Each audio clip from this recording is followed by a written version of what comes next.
These pumpkin pancakes are everything you need on a cozy fall day. They're fluffy, they're rich, they're salty from the buttery edges. I really had to stop myself from overindulging. I like to make my own pumpkin puree. These are pumpkins that I grew in my garden this summer, and they're called sugar baby pumpkins. They are what I find to be the sweetest pumpkins out there. So making your own puree is fairly simple. You just roast the pumpkin, scoop out the flesh, put it in the food processor until smooth, then it's ready. Seeing as it's Halloween, I'm sure we all have plenty of pumpkins hanging around. It's a good idea to not let them go to waste. Let's make the batter for the pancakes right now. And don't worry about following along with all the specific measurements. I have the recipe down below in the description. So I'll put some flour in the bowl here. I like to keep all my baking supplies together so that it's easy to find. So I have it all in this little drawer that comes out of my pantry right behind me. I feel like having a well-organized kitchen makes my life a lot easier when I'm trying to bake or cook. Having like ingredients all clustered together saves me the time of looking for everything or, running all to the different spots in the kitchen trying to find all the ingredients. So anything I use frequently, I like to keep within like arm's reach. Now, the funny thing is I'm kind of short. I'm not very tall. So all of the shelves that are higher up that I can't see very well and I can't reach very well, I actually kind of just shove things in there and they are not organized whatsoever. My husband always asks me how I manage with all those upper shelves being full of just pans that I rarely use or ingredients just that I don't need often. To me, they're just areas to store those miscellaneous items that you only pull out on a special occasion or event. So let's not look in those doors above the stove, the one on top of the pantry, and especially not the ones above the fridge where I can barely see anything. More recently, I've been trying to reorganize the shelves that are above where I keep all my plates and bowls because I do often have a stool in my kitchen. My kids love to bring their stools in so that they can see what's happening on the counter.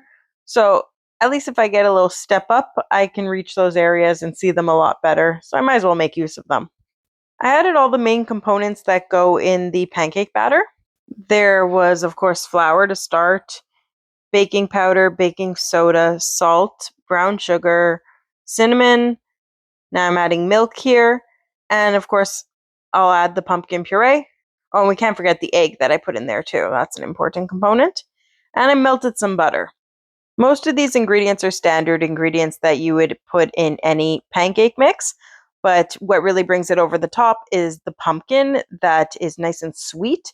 And then there's the spices that go along with it. So the cinnamon really helps enhance that flavor. I rarely can complete any task in the kitchen without having to bounce around with the baby or help my other kids accomplish some sort of task. It's always a balancing game between getting my tasks done and helping the children with their own needs.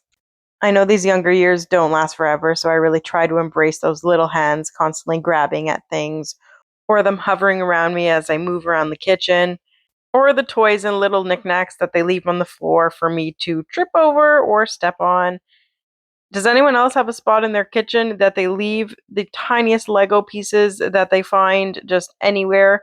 I have this little bowl that I keep right near my plants, and every so often one of my kids will go up on the counter and grab it because they know I've been collecting those cherished pieces. What really makes it all worth it, though, is just having them here and having them be so thankful for the food that I do make them.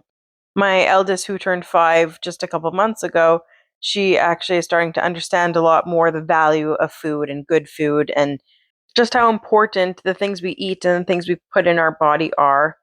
And she'll often tell me, "Mommy, your food is the best." And when I ask her why, she says, "Because you made it at home."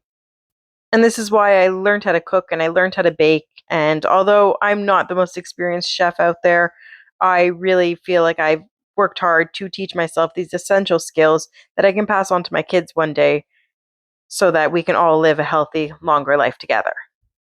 Here's what your batter should look like. It's a pretty thick batter. You don't want it to be too thin or else you'll end up making crepes then. We'll do that another day though. Had to encourage my son to get out of the way and stop climbing onto the stove here. I like to use cast iron to cook almost anything.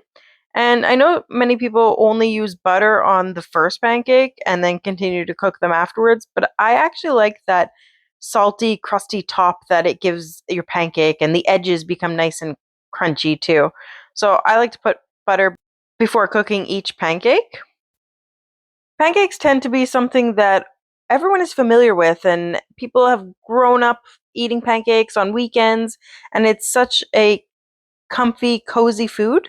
But there's many people who have never made pancakes from scratch. So if you are one of those people, I encourage you to give it a try. You don't need any of those boxes that have all these extra ingredients, extra preservatives that are just unnecessary to have in such a simple food item. You can also save so much money by making the pancakes at home from scratch. And there's so many different variations of pancakes that you can make. You can throw some blueberries in it or chocolate chips. You can get a little fancier and make lemon mascarpone pancakes. There's a copious amount of pancake flavors just waiting to be discovered.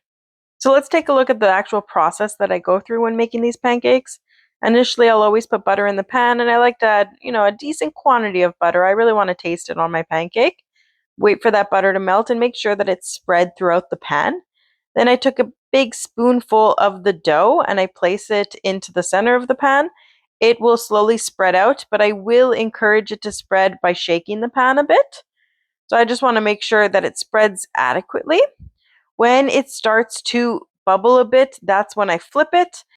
I then let it cook for about 45 seconds to a minute on the other side. Once that's done, I transfer it to a plate, and I tend to stack them onto the plate just to save space. Now, the last pancake that I make is often the pancake that I make for my husband. He likes very large pancakes, and he likes it to be a little runny on the inside. I wouldn't necessarily serve that to my kids, but I make sure to save him the last one and to undercook it so that it is exactly how he desires it. I think that's actually one of the things that I enjoy most about cooking is being able to adapt the way that I cook or things that I cook for the people that I love, and being able to show that to them and give it to them and then having their gratitude when they receive it. On special occasions, I'll actually make my kids pancakes in shapes of various characters. But to me, I find the classic pancake shape is actually the most inviting. Here I have my finished stack of pancakes, and they're ready to serve to my family. I'll just add some more sides. That way it'll be a more balanced breakfast.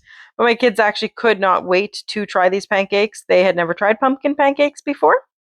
I was trying to have them hold off so that I could give them a taste test and give them my seal of approval. My eldest daughter couldn't help but take a little piece herself, and she is wearing my dress under her dress there. Of course, we need to add some real maple syrup on top. It is an essential component. And give it a try. I am not much of a sweet breakfast person. I actually prefer salty breakfast, so sausage, bacon, eggs. But these pancakes, honestly, I was completely shocked with them. They were delicious. I thought I would just take a little taste and, hand it off to one of my kids, but I had to go back for more. And my daughter's reaching for my plate there, so I better hurry it up. But I want a couple more bites because they were just divine. I will certainly be making these again. If you enjoyed this recipe and my video, please like and subscribe. Thanks for joining me in the kitchen.